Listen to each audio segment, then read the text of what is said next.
Yo guys, so these beautiful SOBs at CD Projekt Red finally did it. Congratulations people, you are awesome. They released the most awaited, most hyped game in existence. The expectations of all around the globe were off the charts. Unrealistic, some might say, with millions upon millions of players downloading the game at the moment of release. It was kinda hellish to be honest, as I watched my download bar not moving for quite a while because of the stress on servers was too high. So did the game amount to the hype created? Well, yes and no. These are my first impressions of the game after dropping a lot of hours into it. I just want to establish something so people know from where I am coming with my impressions. While I was looking forward to the game, I was never hyped or created for myself false expectations of this legendary product. I wanted to know very little of it and to have a neutral state of mind when finally clicking that new game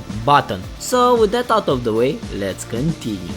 I just want to point out that the character creation is full of choices, cosmetic appearances and full of genitals if you so choose. You can create any type of character you can think of, and I love the many choices you have in altering your appearances. And for the first time in like forever, the hairstyles are not horrid to the point of making your eyes run away from your sockets when looking at them. Quite the contrary, we finally got some cool haircuts.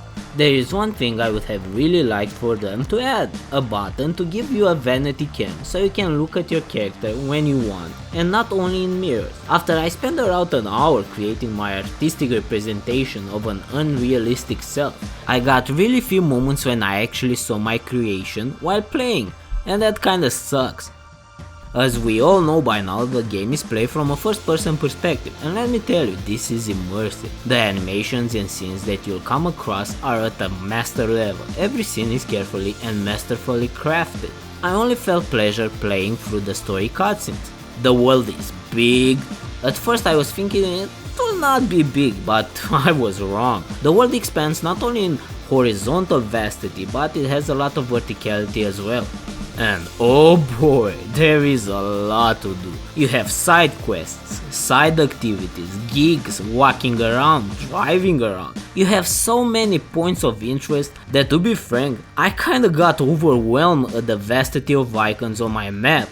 A word of advice while exploring the world: don't piss off the police. If you come to this game thinking that V is the main character, you would be wrong. Night City is the main character of this world. They put so much detail in it, I literally felt like I was part of this world. Walking around, I saw an event with some people gathering around the place. Curiosity got the better of me, and I got to see what was going on, and it suddenly hit me.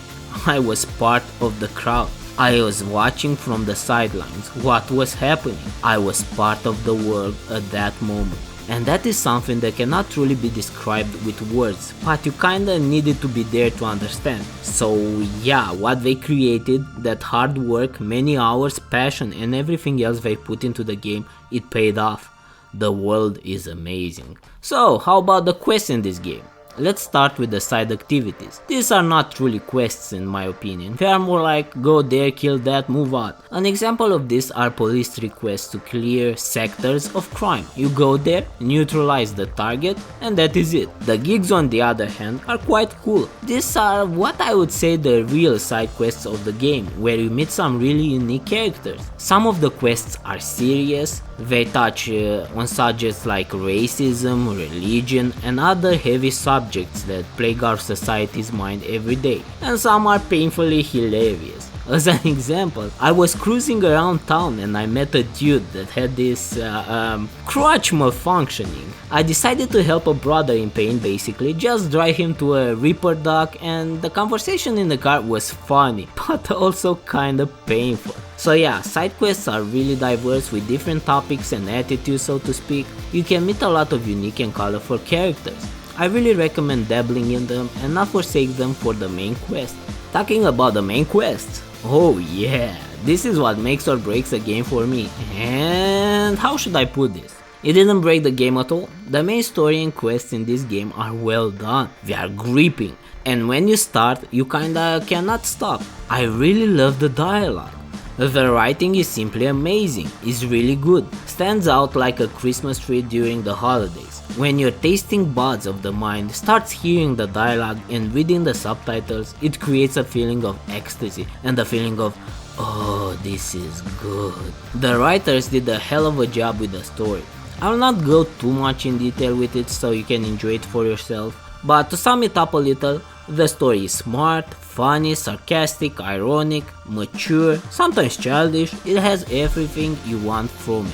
The game being an RPG, we have choices, and we have a lot of choices and diverse paths to take. Not wanting to spoil much, just know that the decisions you make will take the life of V in very different ways, and don't think that the choices are only in the main quest. There are choices to be made during side quests as well. So if you are into choices, I don't think you'll be disappointed. How about items, loot? How about us players that love to pick things off the ground and hoard it, carry it to a vendor and have that juicy income increase our bank account? Well, there are tons of items to be found in the world, from weapons to clothing to miscellaneous stuff. You got a lot of loot, and I meant a lot of loot. Almost all enemies have something you can loot from them. At a point, I kinda got tired of looting, and I love looting. So there's a lot of loot to be had. If you are worried that loot was not a thing, well, you can relax. Loot is a thing. Night City being such a big city, you kinda need to drive a lot.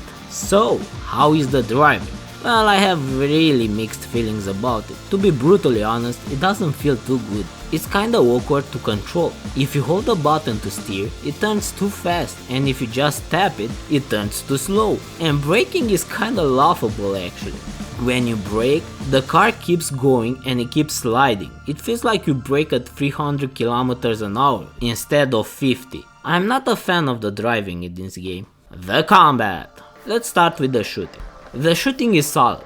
Weapons have recoil, spread patterns, the sound is good, you can feel the kickback of the weapon. To be honest, there is not much to say about the shooting mechanics except they feel good. They are certainly on the good side and not on the bad side. The melee. Well, the melee just works. It's not something amazing, actually some moments were awkward, but it's serviceable. You can quick attack, block, dodge and heavy attack. There are some unlockable in the talents tree, but for the most part this is it. The animations don't feel like they have weight behind them. Hitting the enemy doesn't have much of an impact either. It was decent but not impressive. Hacking. Combat hacking is actually fun. I really like blinding people and running to them to blow their heads off. It's a nice addition to the gameplay and adds another layer of complexity and diversity. So, 10 out of 10 here. Love the idea of hacking in combat. Stealth is a thing and it's a really powerful tool, especially on very hard. If you like stealthy gameplay, it is probably the best and easiest way to dispatch the enemies, but in some moments it's quite immersion breaking. You can be in full view of everyone and run around the corner and they will never know that you are there. The enemies are diverse, they can actually hack you, which is fun and kinda challenging. Be aware that if you play on very hard, they become bullet sponges. Normal enemies would take over 2 full clips of assault rifle to the face to die. There are bosses, mailers, snipers, etc. I would have loved for the difficulty of very hard to come from more enemies and them having more abilities instead of simply making them unkillable. There is one thing that you really must be aware of. The game is buggy. It's full of bugs. The name should have been Cyberpunk and it's 2077 bugs. Literally, I couldn't get over 5 minutes of gameplay without encountering a bug. They are not game-breaking bugs, but they are immersion-breaking. And in some cases, they interfered with my quests. I tried to do a quest without killing someone, and because the game bugged, he died without a reason. Just fell to the ground and he was dead. Let me just exemplify some of the bugs. Watch this.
So, is the game worth it? Hell yeah it is, but I would advise you to wait some time for some patches that will repair the many bugs you encounter and make the experience better.